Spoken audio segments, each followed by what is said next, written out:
I would love to tell you that on the road to success, everything is gonna work out. It's gonna be a dog fight. For those of you watching my videos, on the road to success, I lost 5 aunts to cancer. In the midst of my business, I lost aunts. I had to go to funerals. We had to get on a plane. We had to drive. We had aunts that are close to my age who died. We had to raise money. I had cousins shot in stores, execution style. Like, you don't see that on YouTube. You don't see that on my TGI. It's a dog fight. My wife, 3 years ago, 7 legions found on her brain. It hasn't been easy. It's been rough. It's been crooked. It's been hard.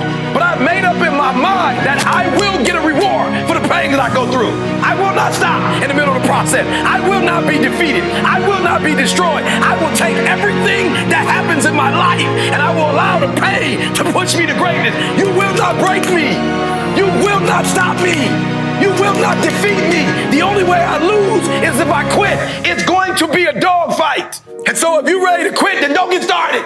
If you think they're not going to close the door on you and say no 1,000,000 times, don't get started. But every time they close the door, I just get excited. Why? Because I am not a no. I'm one yes away. You can't keep telling me no forever. You can't keep denying me forever. This type of energy, this type of passion, you can't stop it. You can contain it for a while, but you cannot stop. This is life. You don't have enough power. You don't have enough energy. You don't have enough strength to stop this. Contain it for a year, you might. 2 years, you might. You do not have hate, does not have enough energy to destroy love. You cannot destroy this. Need motivation? Watch a top 10 with Believe Nation. Hey, it's Carmichael, and I make these videos because in my first business, I was making $300 a month. I quit on my business partner, and the thing that saved me was studying the stories of super successful entrepreneurs. So I hope that this story today helps give you the motivation you need, because I still need it too myself. So today, let's learn from one of the best, Eric Thomas, and my take on his top 10 rules of success. Enjoy. Rule number 2, activate your greatness. Greatness is in you. Activate it. But what you're activating is the norm. This isn't right. That isn't right. Somebody said to me, you know how much the gas is? And I said, I'm gonna be honest with you. I didn't.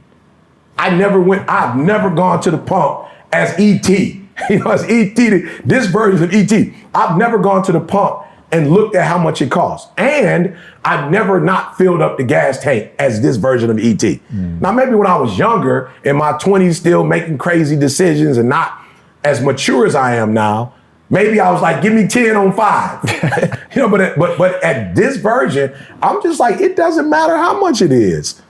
I'm gonna fill it up. It doesn't matter how much the Emirates first class costs to go to Dubai. It doesn't matter. I don't want to sit in a row with 3 people because I don't want a stranger in my conversation with my wife.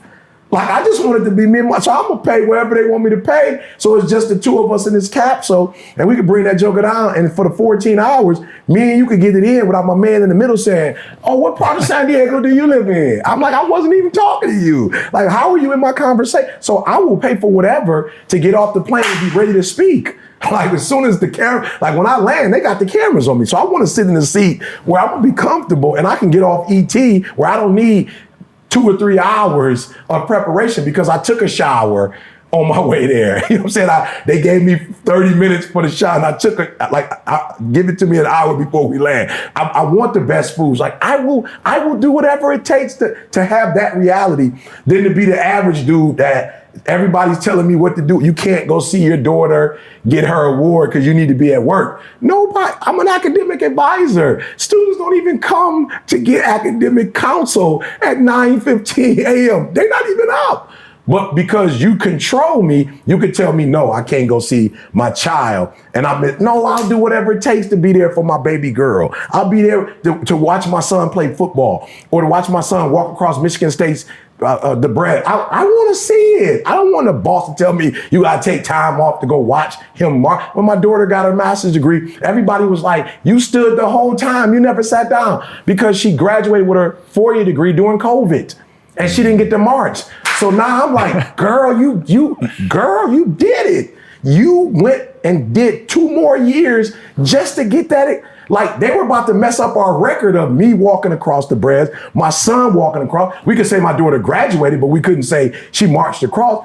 She marched, and I'm gonna stand here the whole time and watch her and look into her face, and I hear anything that the speakers are saying or miss all the other kids that are coming, because I want my baby girl to know, if you can't count on nothing else, you can count on your daddy being present.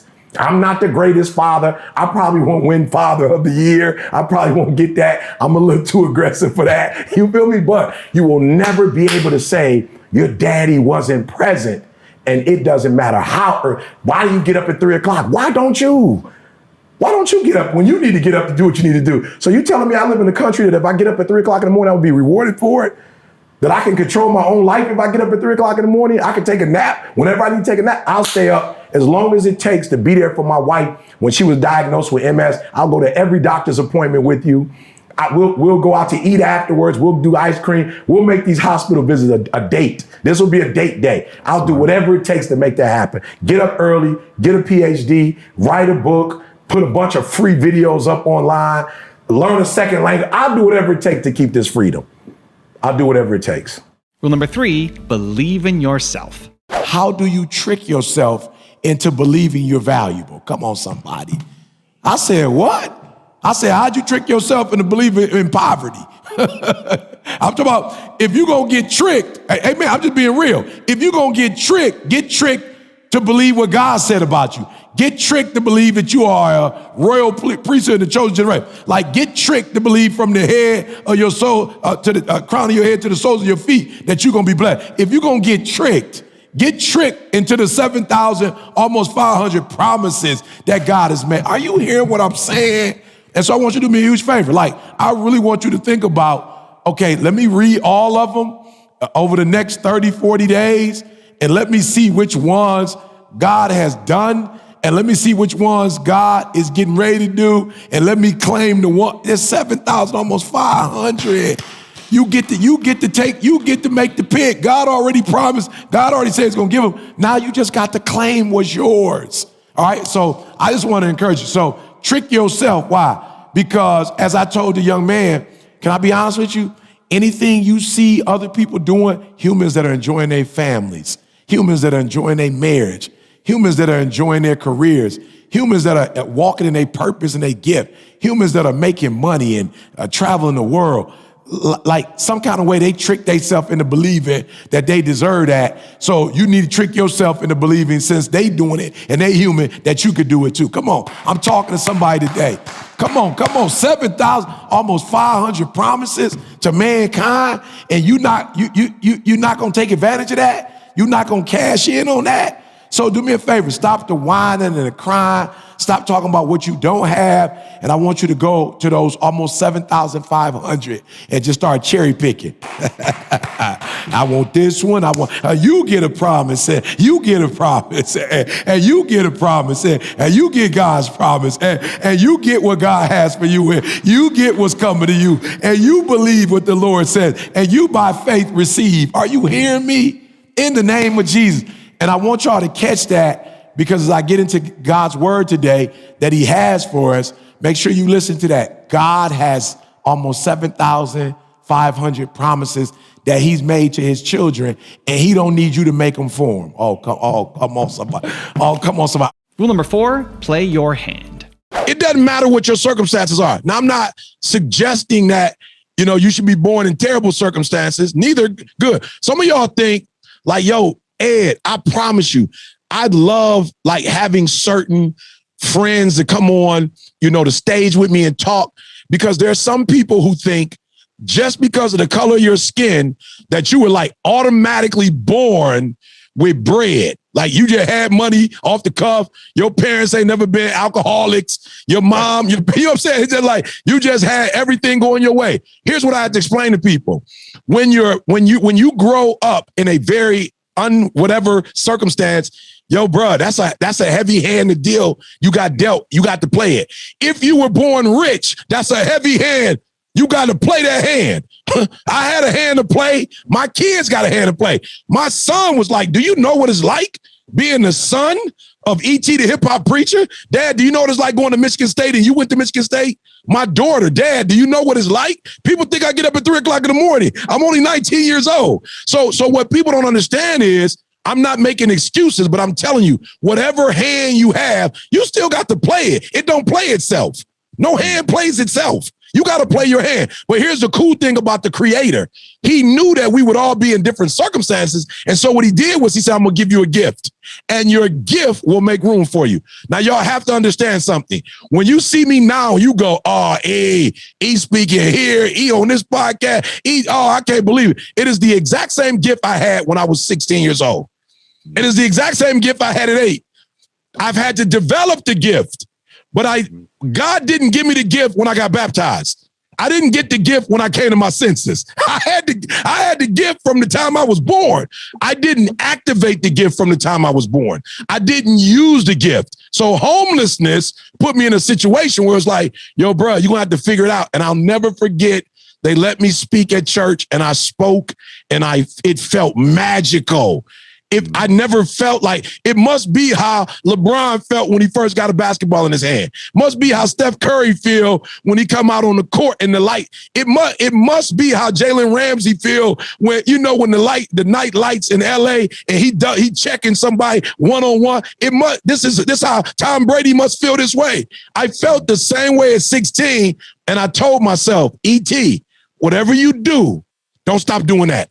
You find every opportunity to speak. You find every opportunity to talk to people. You find every opportunity to smile. You find every opportunity to be electric because something happens. People treat you different when you speak.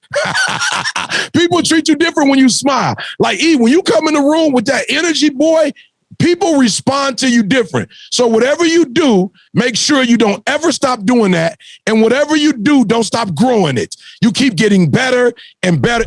Also, to make sure you're actually taking action after watching this video, I've designed a special free worksheet just for this video. The worksheet will highlight all of the lessons learned in this video, as well as pull out our 3 favorite learnings and quotes that will inspire you to actually do something. The worksheet will also give you space to write down what your key takeaways are and your specific plan of action to make sure you're getting results. If you want the worksheet designed specifically for this video, absolutely for free, there's a link in the description below. Go click on it and start building the momentum in your life and your business. I'll see you there. Rule number 5, stop standing in your own way. In life, man, some things you mathematically you can explain. It's like, it's succinct, right? It's linear. But other things is like frequency, like vibe. And so as he was walking toward me, I felt that darkness, that dark place that I was once in. I felt that, but I felt, okay, like he's on the phone saying he's going to do whatever, but he's still on the phone. Like like if it was that deep, you just hang up the phone and you just go do whatever you say. You're still talking about it, and you're still talking about it because whoever you're having this conversation with, some kind of way you still care enough.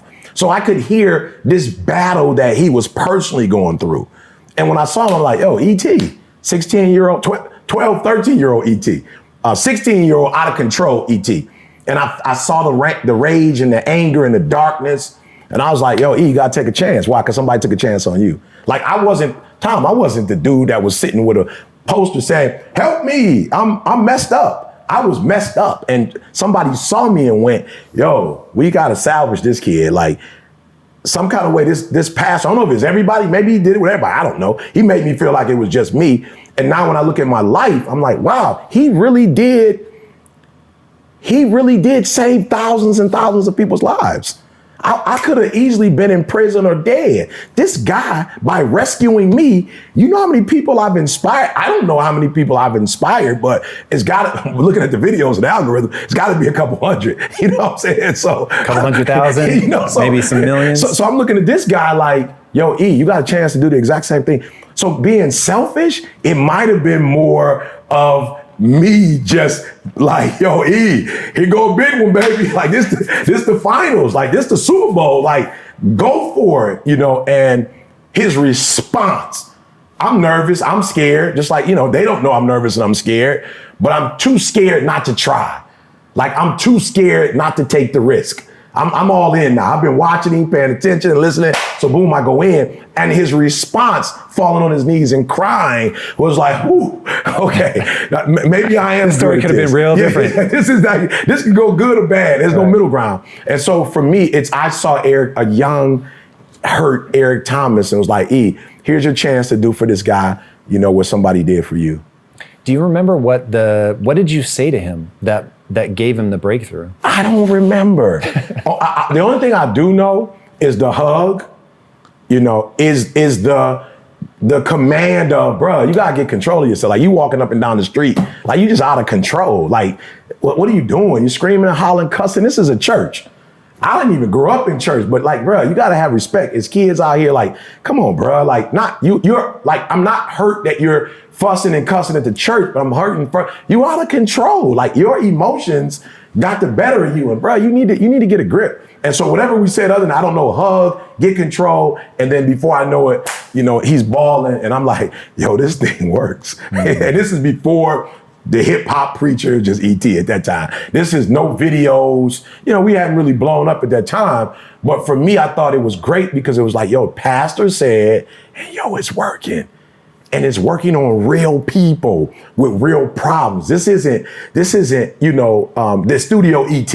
Like, this isn't, the ET that's, putting powder on and, we out in the streets. Like, anything could have happened in New York. This is New York. This is Harlem. It could have went a total different way. So I even felt a sense of like, yo, I can. What I'm saying? Like, I can do this. People do respond, and I had to speak that night.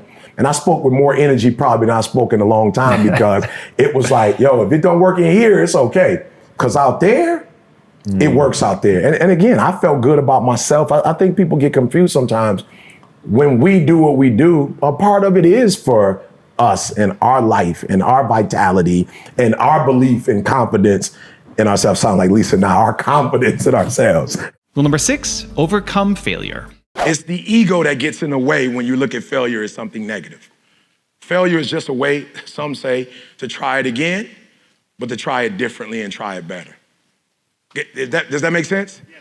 It doesn't mean quit, give up, poor me, overthink it, stop, say I'm not gonna do it, woe is me. That's not what it means.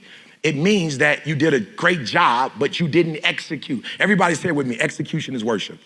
Execution is worship. Come on, execution is worship. Execution is worship. Listen to me very closely.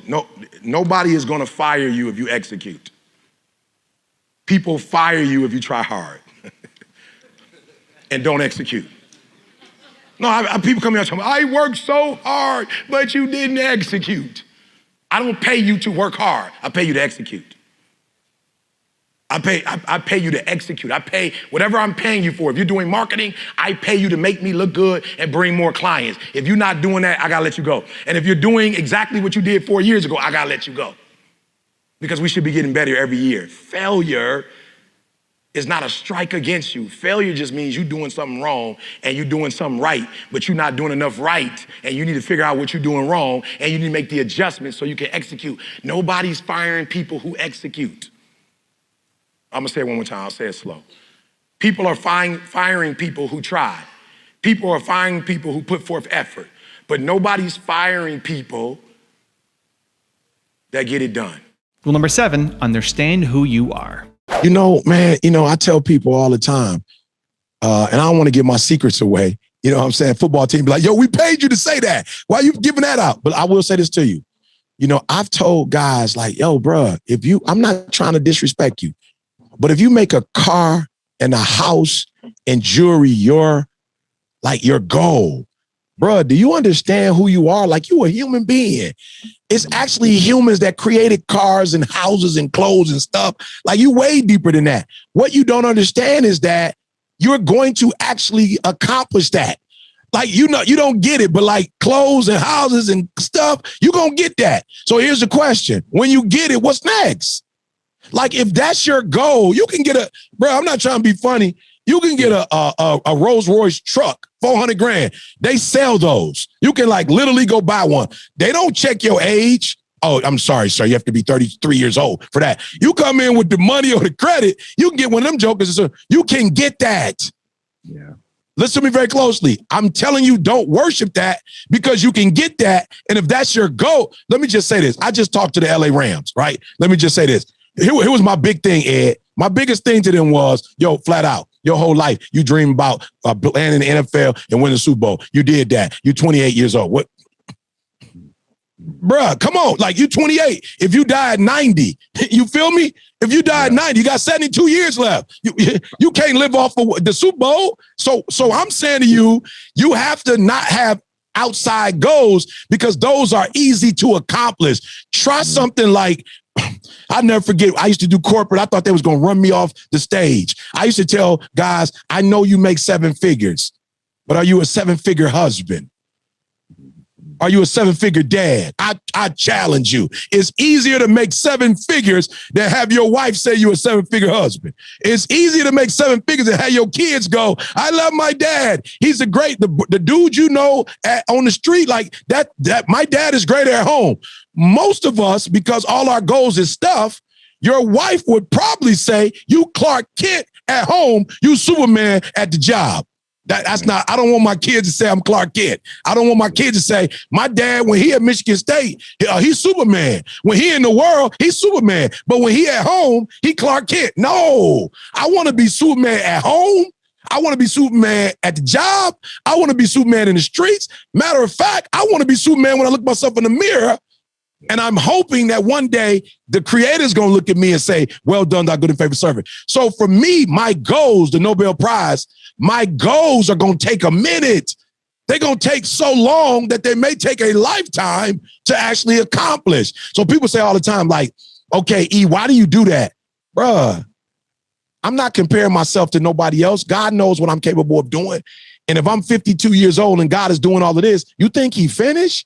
You think he want me to go, I got a PhD, I'm relaxing now. God said, listen to me very closely. You might be one of the best in English. Let's see if you can become one of the best in another language. You know what I'm saying? Like English is not the only language that I have for you. So for me, bro, it's like when you set all of these external goals, you can get those. And then what happens after that? But when you start doing the internal, my character, I want to be considered a man amongst men. I want to be a man of integrity. I told one of my guys the other day, I said, you know what? Here's the reality. Most people don't respect most of us because we have different standards for different people. When you start holding your son accountable, and like I got a church, my church watching if I let my son get away with murder. My church is watching if I let my daughter get away. My kids went to school. I preach school. They in school. My wife, like we hold each other accountable. So man, when you have internal goals, I told somebody this. I said, you want to be an influencer? You do what everybody else is doing. You get a house, a car, a boat. You want to be an icon? You have character. Oh, wow. It's the difference between the two, bro. You want to be an icon? You don't follow trends, you set them. It's a total difference, bro. An influencer and an icon, Mother Teresa was an icon. I still see her. I was just at the grocery store. I just saw something with the best people, top 50 people in the world. Mother Teresa was on the magazine. I said, how'd she get on the magazine? She dead. Why? How's she still on the magazine? She's dead. But when she was alive, her character was so strong that we still trying to catch up to people like her. So I would just say, be careful with the extrinsic. It fizzes out after a while. You accomplish it, and then you're empty. You do them intrinsic boys. They don't rust. Character don't get old. Friendship don't get old. Integrity don't get old. Having my guys back. Let me tell y'all something. When I spoke for the power one more, when I spoke, I wasn't up there trying to get no gigs. I wasn't up there to be seen. I wasn't up there talking about Eric Thomas. I knew why Ed had me there. I knew exactly why he wanted me there. And I did exactly. You can't pay for that. You can't pay for this kind of relationship. And for a lot of you, I'm telling you, that stuff you buy is going to depreciate in value. But the stuff we doing, the character boy, it only gets stronger in time. Why? Because it's so rare. Because very few people honor it. Very few people understand it. Very few people want to do it. But when you get this, man, you don't have to worry about money and opportunity. Rule number 8, hold yourself accountable. You said something earlier that I thought was important. You know what bothers me is individuals' ability to check and hold people accountable. Like, I'm like, yo, it's crazy. If you weren't wired to check people, or when somebody can't, like didn't meet your expectations, I would be like, yo, don't hold yourself accountable. But like, I literally look at humans when somebody doesn't pay them back on time, or somebody picks them up later, somebody doesn't keep their promise. Like, you feel this, why didn't you, how dare you? And I'm like, well, how do you pass you in the mirror? Like, yo, I'm not mad that you held him accountable, but how can you hold another human that responsible, but you don't hold yourself responsible? Like, how is that possible? Like, somebody doesn't do what you think they should do and you go off, but then you give you a pass. Like, you don't go off on you. I'm like, yo, if you go off on my man, that's cool. But when are you gonna go in the mirror and check yourself? Like, why are you giving yourself a pass? Why are you giving yourself an out? That same energy you have to let others know about themselves, you cuss my man out. He didn't, whatever it was he was supposed to do, he didn't do. He almost ran into your car. Like, you cussed my man out. Like, you went off. But then you didn't finish school, or you didn't write the book, or you didn't do the album, or you didn't go back to school, or you told yourself you was gonna lose weight, and you just let yourself off the hook. Like, well, you didn't do it. Poor you.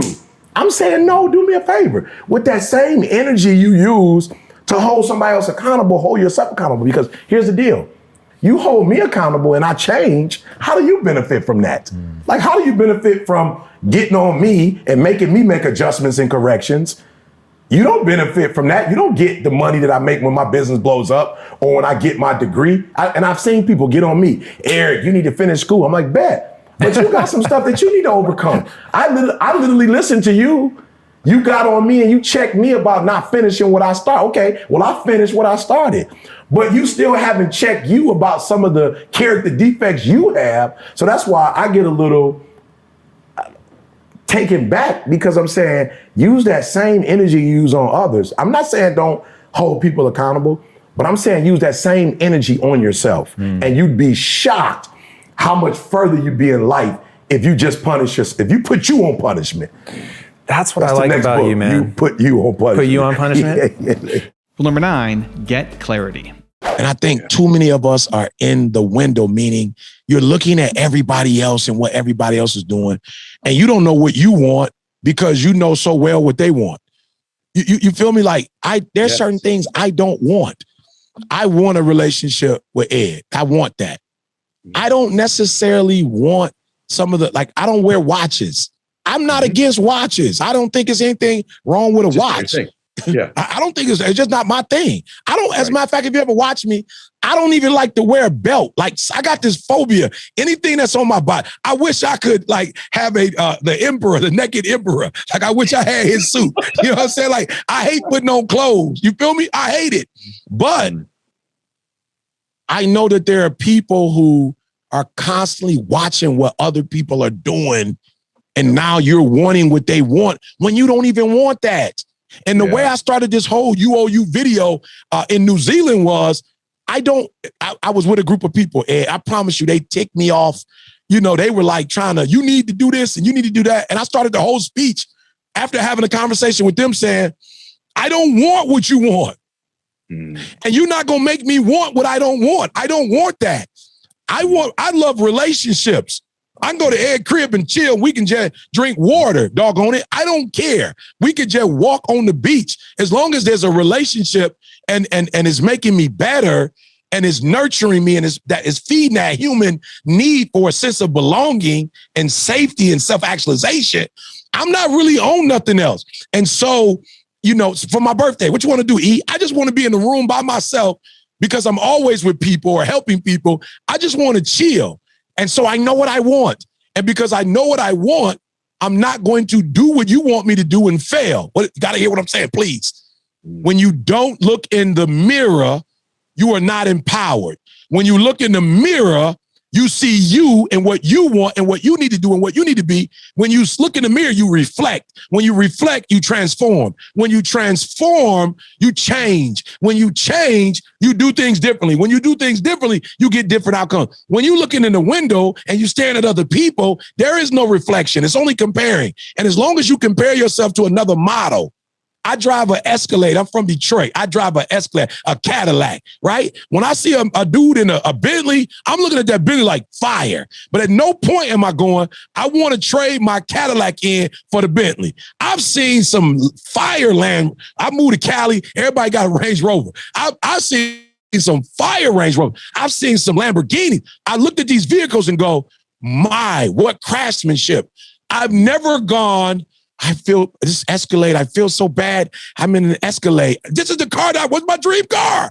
The black on black. This is what I dreamed of. This is it. This is my dream vehicle. And so I don't look at what others have and compare. I actually look at what others have. I actually look at Ed and go, man, there's a God. Wow. Look how he operates in his gift and his anointing. Look at his energy and his passion. Look at his delivery. And then I go, hey, God, where's mine? What did you give me? And out, not give me Ed's. I don't want Ed's. Why? I can't do Ed's like Ed can do Ed's, but I can do Eric's like Eric can do Eric. So I'm saying get out of the window, get in the mirror, look at you, study you, figure out you. My boy Mustafa said something the other day that was deep. Moose said, when you don't know what to work on yourself. Wow. When you don't know what to work on yourself. And I want to add to that. When you do know what you want, work on yourself, because it is the working of yourself and the improving and getting better. Ed been on this earth. He's been on this earth. I've been on this earth. And rule number 10, the last one before some very special bonus clips, is change your mindset. They're both there. Your eyes determine what you see. You got to change your mindset. As I leave, you're standing, you said, I need to change my mindset. I do. Man, E, I got a low self-esteem. Man, E, I don't believe in myself in the way I should believe in myself. I want you to stand right now and I want you to declare that your future, you're going to be your better you in the future. There's nothing we can do about today, but in the future, we're going to work on the future. And your future is going to be better than any day you've ever had in your life. We focusing on your future. Come on, give me some energy. This is your future. Come on, this is your future. This is your kids' future. Say it with me. I'm going to change my mindset. I'm going to change my mindset. I deserve it. It's mine. It's my time. It's my turn. Come on, it's my time. It's my turn. Come on, it's my time. It's my turn. If not now, when? If not me, who? It's my time. It's my time. Come on, it's my time. Mean it, it's my time. Fear, what kind of fear? Fear of failure. Good. Right, so we already know what happens if we fail, right? We know what that looks like, don't we? We know what failure looks like, so we need to give what a chance? We need to give victory a chance. So I ain't gonna lie, I was scared to get the master's degree. I was scared to get the PhD because I couldn't really write that well, right? And I was like, I told my professor, what happens if I fail? He said, what happens if you pass? I said, but what happened if I don't get it? What happened if I put in all these years and it don't work out? He said, but what happens if you put in all these years and you get it? And I got it, and it has changed my life. Doors have opened for me that couldn't open for me in education without my PhD. So I'm not talking about in the world, I'm just talking about in education, in schools. There are contracts that I get now, schools that I work for that I couldn't get without it. So don't be afraid. You have nothing to fear. Guys, you already overcame all kind of stuff. You don't really even get to the next level to your darkest moments. So that's why I'm saying stop tripping when it get dark and you running. You running from your success. Like that's what you running from. So it took me 12 years to get a 4-year degree. I never quit because I realized, like, why would you do something for 10 years, then quit? Why would you do something for 11 years, then quit? So for a lot of you, if you was gonna quit, you should have quit when you put your first grand in it. You like 20,000 deep now. You like 9,800 hours deep into it. It only takes 10,000 hours. It is not the darkest moment that's the problem. You the problem, and your perspective is the problem. You thought you was just gonna have a dream and a goal, and you were just gonna wake up and just walk into the sunset. You're like, dream, boom. It don't work like that. You have a dream and then life punks you. Life punks you and say, do you really want this? I'm gonna give your wife MS. Do you really want this? You gonna lose friends. Do you really want this? Your mama gonna be pissed when you write the book about your family. Do you really want this? Do you really want this? Cousins gonna abandon you. People that you used to be like this with gonna think you bougie and don't wanna deal with you. It's a part of it, but I paid too much. If I was gonna quit, I would have quit in the abandoned building when I wanted to commit suicide and take my life. And I don't talk about that because I don't want to get nobody ideas. I should have quit when I heard my voice say, your mama don't want you, your own daddy don't want you, take your life. I got through that, so why I'm gonna quit over a grade, an F on a grade? Why would I quit because I didn't do well on the master's degree? Come on. And so I'm telling y'all, you have come too far to quit now. You have invested too much to quit now. You have lost too much to quit now. Get a reward for your pain. Don't cry about it. Don't whine about it. Get a reward for it. And guess what? People rock with me because I know what you've been through and I didn't quit. I know what you've been through and I didn't stop. I know what you've been through and I didn't whine. You know what I did? I got my reward for it. And not only did I get a reward for it, my wife got a reward for it. My kids got a reward for it. They're gonna live a different life because of what I went through. And had I quit, I would have been just like my father who left me with nothing. I'd have been just like my grandfather who quit. So I've been in circles and in families and environments where people take L's. I don't take L's no more. No more L's in my life. All we do is win, win, win. No matter, come on, say it with me. All we do is win. Come on, all we do is win. Come on, all we do is win. No matter. A guy asked me about 2 months ago, he said, E.T., if there's one mistake you've made, what's that one mistake you made? I said, I'm gonna be honest with you. My values are not in alignment with my dreams. He said, E.T., what do you mean by that? I said, I want to tell you a story. I got a good friend of mine he came to me and said, Eric, my marriage is not where my marriage needs to be. I need to make some adjustments. I see you and your wife. I see how much time you spend with your wife, how much time you spend with your children. And I want that. You buy your wife roses regularly. You're always taking her out to eat. Like, I'm watching you. You spoil her. E.T., what can I do? And so I told him what to do. And guess what he started doing, guys? He started doing the exact same thing I started doing. And he said, Eric, it's not working. Like, I'm doing exactly what you're doing, but it's not working. He said, why isn't it working? I said, you know why it's not working? Because your values and your dream, you say you want a better marriage. But I told you need to iron your wife's clothes. You know what he told me? After a while, he said, I'm gonna be honest with you, Eric. I know, you told me to iron, you told me to wash, you told me to cook, but where I come from, he said, I'm gonna be honest, Eric, when I do that, I feel like a punk. And I said, that's why you're having a hard time doing it. Because your value system says a man is not supposed to iron, a man is not supposed to cook, a man is not supposed to wash dishes. That's what your value system says. So you're doing one thing, but you're going against your own value system. The reason why I'm having such an easy time washing clothes and cooking and ironing, you know why? Because nothing is as important to me as my marriage. And I would rather be happy. I would rather be happy than to say I ain't no punk. Make me a punk. I want to be a punk. A happy punk.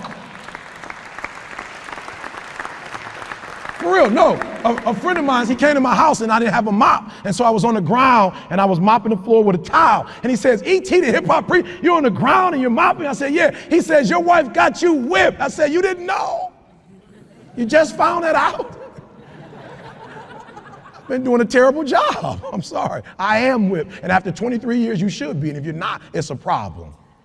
So listen to me. There are those of you saying, I want to be a millionaire. I want to be the best at this company, right? But your value system says you believe in sleep more than you believe in grinding. Your value system says you are a consumer and not a producer.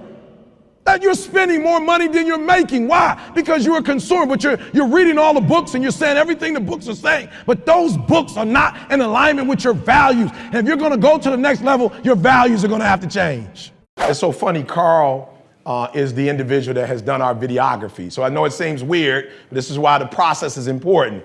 He has 2 degrees in biology, right? So that's his thing. He goes into the lab. So he would literally take my videos and act like he was taking them in the laboratory.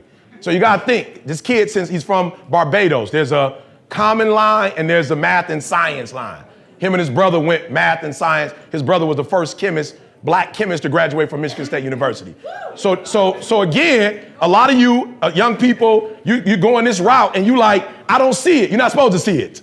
Like you're supposed to stay focused on what you focus on. And when you get to where you get to, you'll understand why you were doing this in the first place. So Carl never went to school to be a videographer. But what Carl did was he took my videos or my speeches and memorialized them.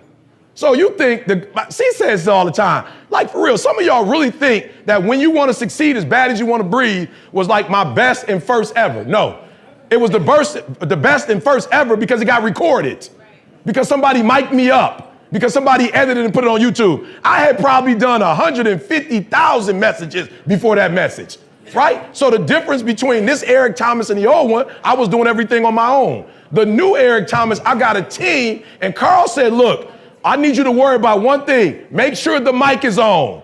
You make sure that mic is on, and when you go in that room, you kill it, and I'll do the rest. I will make sure that when I put it up on Monday, the whole world will want to watch it.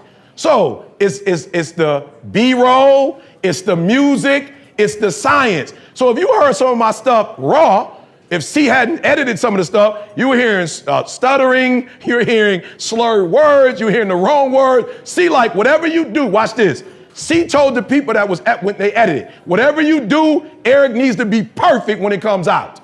So if it's not perfect, don't send it out. I want Eric to be #1 in the world. And the only way to do that, nobody needs to hear all the edit. Man, it would take y'all years to hear all the edited stuff.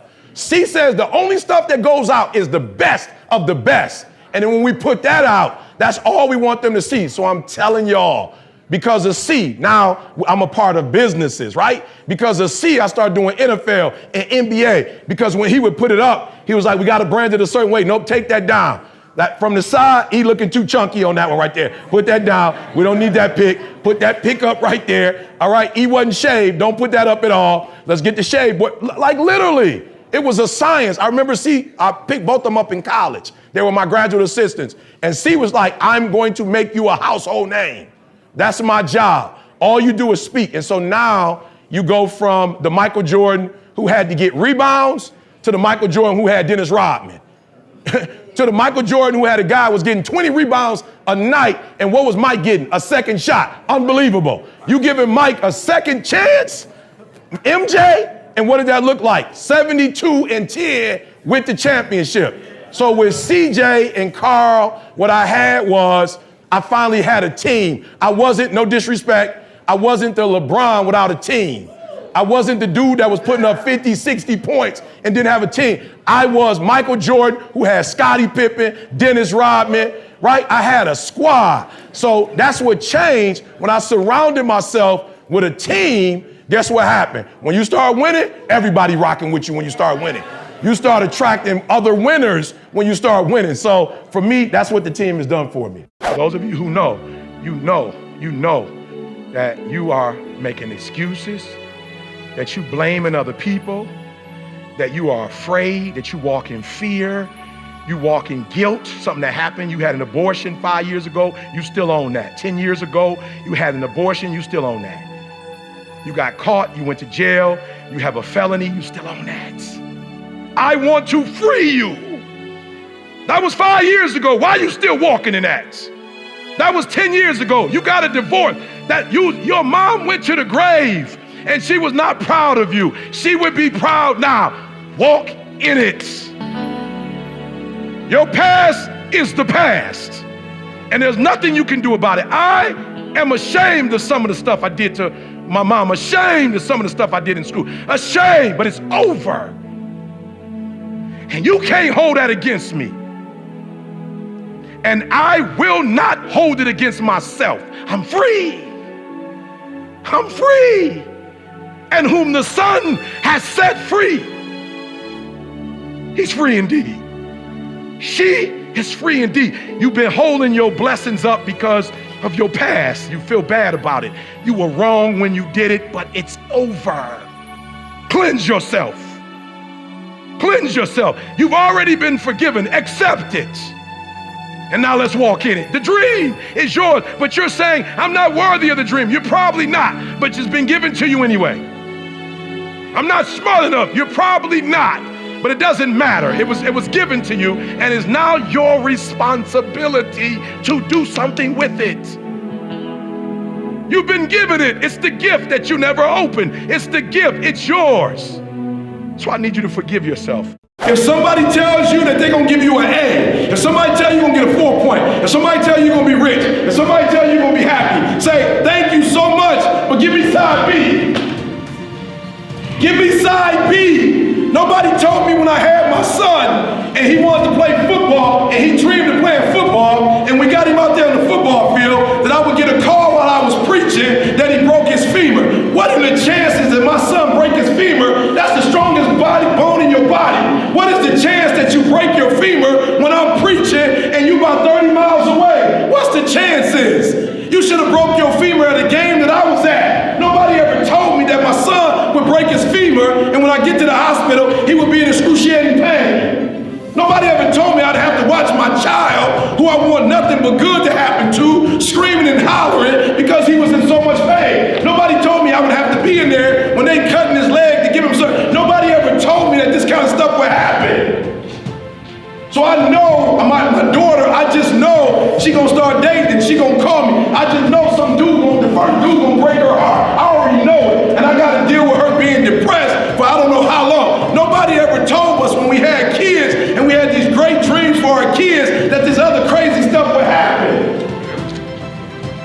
They just told us it's gonna be the best thing ever happened. And it was. When he came out the womb, it was my why. It changed my life. But I didn't know the stuff that he was gonna go through. I didn't know that I wouldn't be able to sleep at night when he was at high school and he coming back and coming in the house at 2 o'clock in the morning. You know, senior in high school doing things. Nobody told me I wouldn't be able to sleep when he was out the house.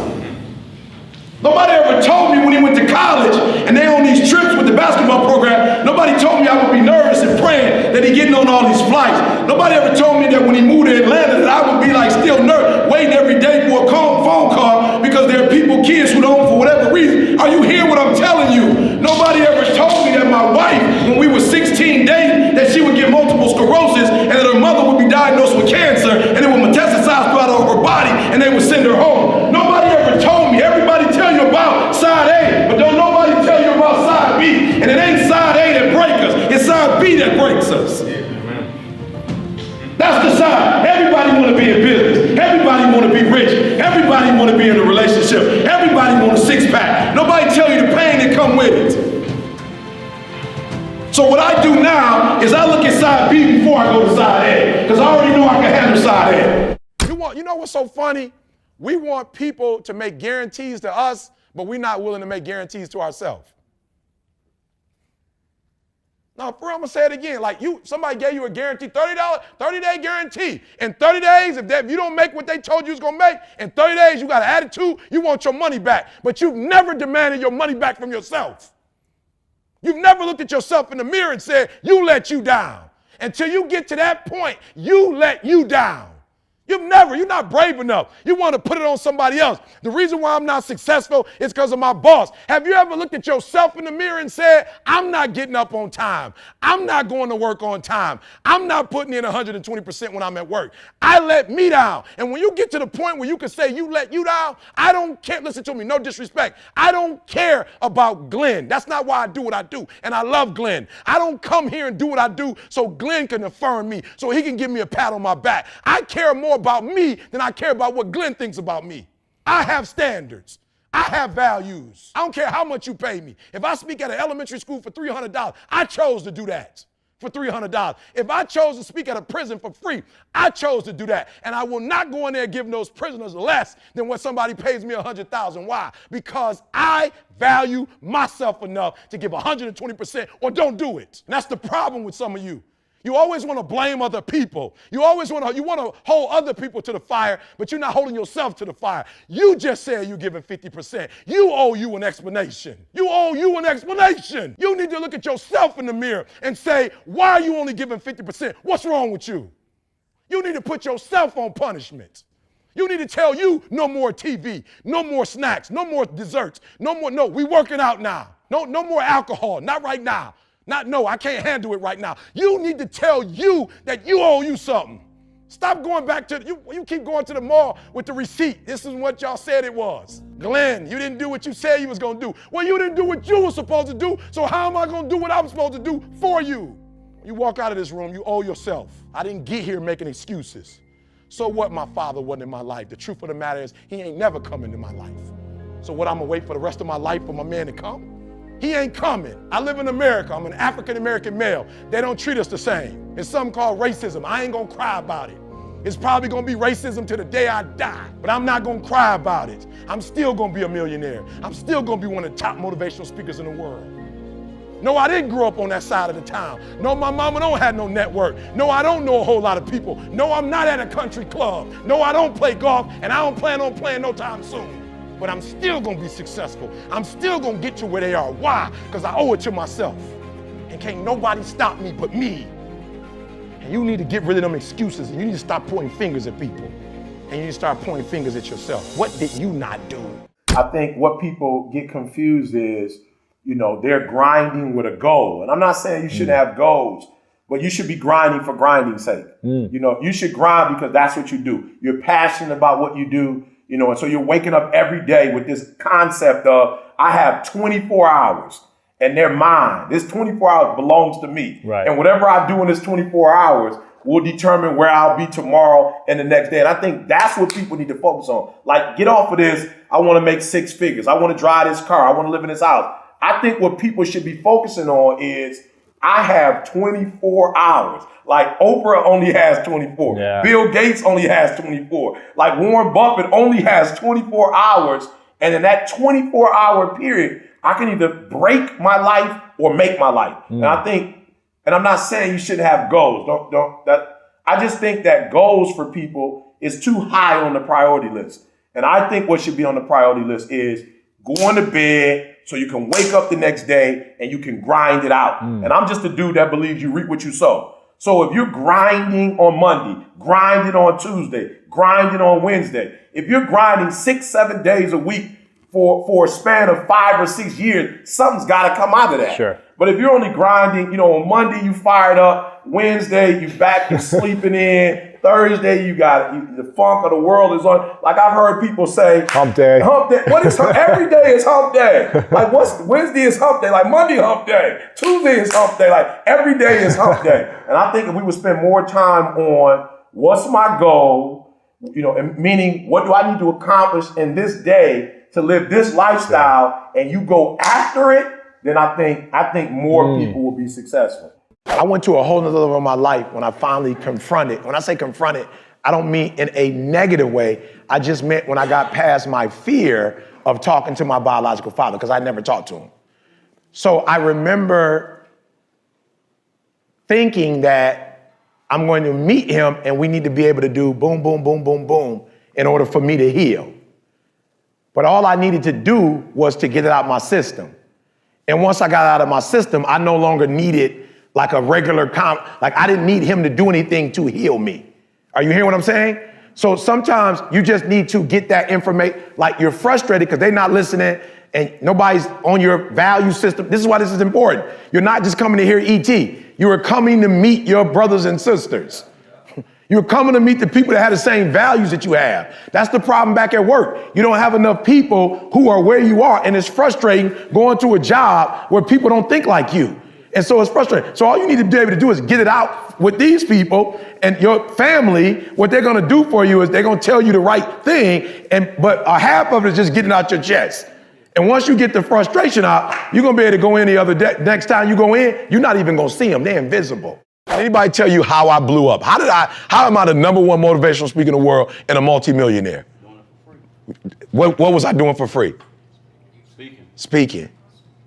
Specifically though, how did I do it? That's right. But how did I do it? What vehicle did I use? YouTube. And I put out a video every Monday for free. Right? But I understood the concept. If it's really good, you know what's going to happen. You've been to the mall. Try orange chicken. You're like, no, I'm good. I'm not hungry. No. Try orange chicken. You're like, no, I'm good. You're like, no. Try orange chicken. You try it for free and go, And she said, here, $4.99. Come. And you're like, I don't even, come right here. And before you know it, you done bought a whole meal. You done bought a whole meal because they let you try something free. You tried something for free. And so I gave it away. In survival mode, you never give anything away. In survival mode, you hold on to. But you must understand that you cannot get if you're holding on. So we hold on to information. We hold on to books. We hold on to content. We hold on to strategy. We have been taught, don't give anybody anything, because if you give it to them, guess what's going to happen? They're going to take your business. They're not going to take your, if you good, it's going to come back. So if there's any strategy you know, then I'm going to tell you and tell you and tell you why. Because if three of us know the same strategy and we all go out and work together, we're going to take it to the next level. There should never be a week in your life that you're just going through the motions. Like every single week, there should be something specific that you're trying to accomplish. All right? And then there should be something monthly that you're trying to accomplish.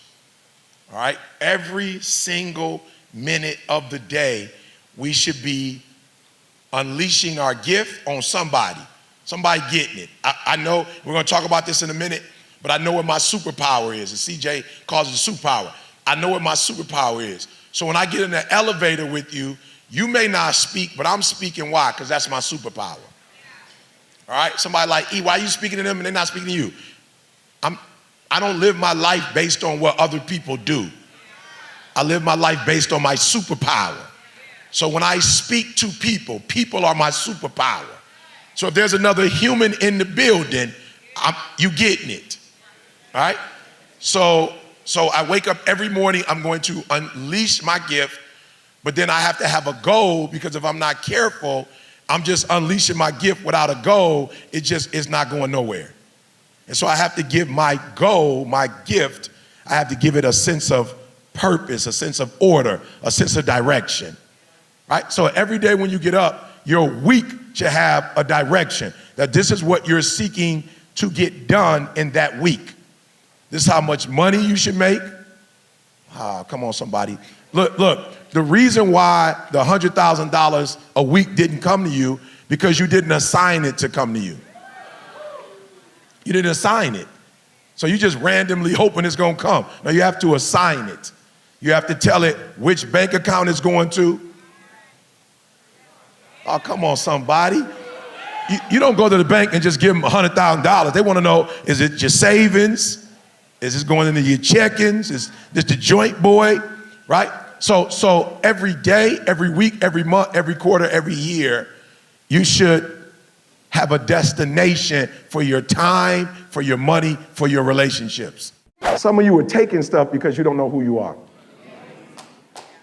You're taking stuff from people that you shouldn't even take because you don't know who you are. And you're dealing with stuff you shouldn't even deal with. So when I say this, I'm telling y'all, I'm not playing. I'm about to give you what God gave me. I am. Therefore it is. No, I'm being serious. When you can get to the I am and you know who you are, everything, Kendall always said, something leads, something follows. Something leads, something follows. When you don't know who you are, it's a whole bunch of mess that follow. When you know who you are, you set the precedent. When you know who you are, if you are a female that don't like fussing and cussing, you won't even let some dude who fuss and deal with you because you like, I'm not with that. And you don't go, I ain't been with nobody in 6 years. If you know who you are, you would rather wait 7 to get what you're supposed to get than to put up with some junk for 6. You won't do it. You just say, I'm going to wait. 6 people call you for a job you know you're not supposed to be doing. You ain't getting antsy. You like, I am. I'm going to wait. Therefore it is. Let me tell y'all, I'm not from New Zealand, guys. Come on, listen to me very closely. I'm not from New Zealand, but I know about, let me say it this way so I can help you. I know about what team. I've never seen All Blacks play a day in my life. I've never been to the stadium. Where's the stadium? Help me out, where's the stadium? Okay, I'm going, see what I did? I've never been to the stadium. You're like, Eric, the stadium, that's Hobbit that way, Eric. That's not the stadium. The stadium is this way. I've never been there a day in my life. And if you watch some of my videos, I have All Blacks in my videos. Why? Because they're what? They're winners. And when you're a winner, you don't even stay in your own little town. When you're a winner, winning spreads. So everybody, I got videos where I'm like, y'all, I don't really know how to show my passion. Somebody said, get the All Blacks. I'm like, yep, that's what I need, All Blacks.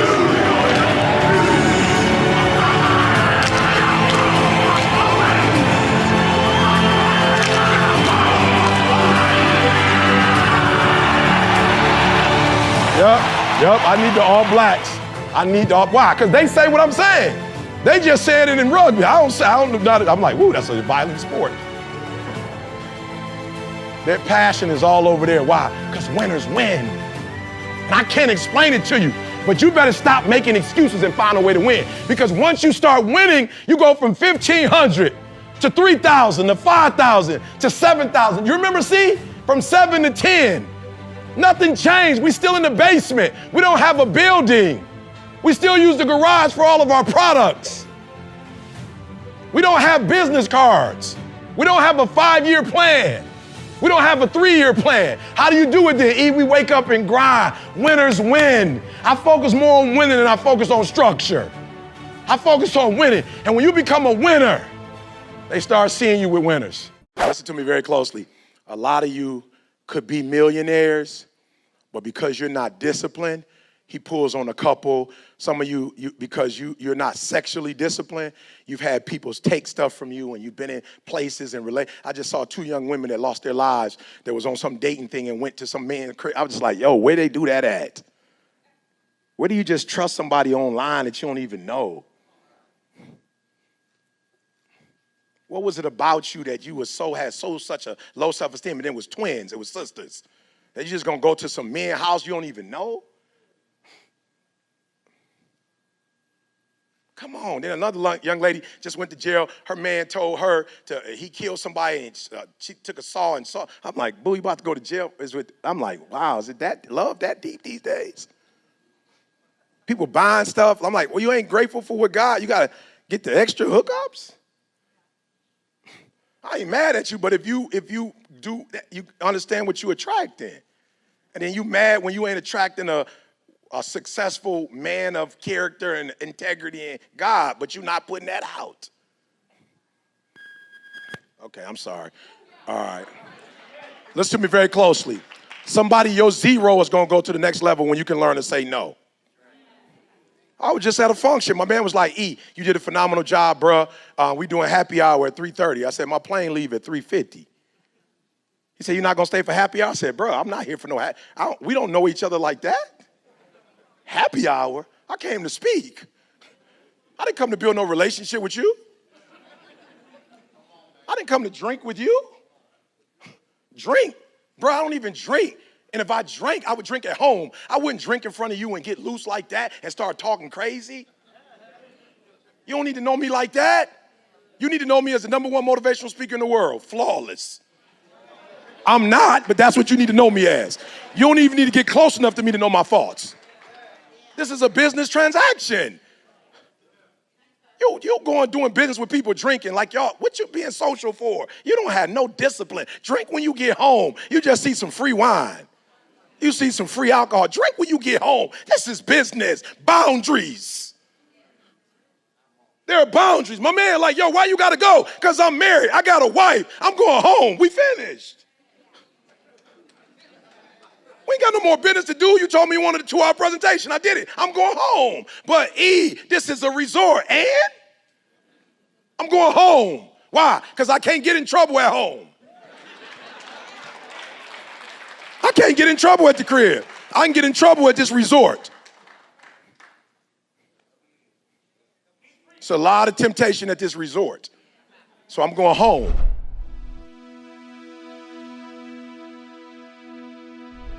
Because you made it this far in a video, I want to celebrate you. Most people start and don't finish. Most people never actually follow through. Most people say they want something, but they don't ever do the work to actually get it. But you are different. You are special. Believe Nation, you made it here all the way to the end, and I love you. So as a special celebration, if you put a hashtag Believe down in the comments below on this video, I will showcase you and celebrate you somewhere on the screen in a future video because you are awesome. For 10 more amazing rules from Sean Stevenson, check the video right there next to me. I think you'll love it. Continue to believe, and I'll see you there. Get yourself around healthy people. Everybody's heard this statement by now, you're the average of the 5 people that are closest to you. I always like to support everything I say with science, but Princeton University did an interesting study. And they had individuals get together and create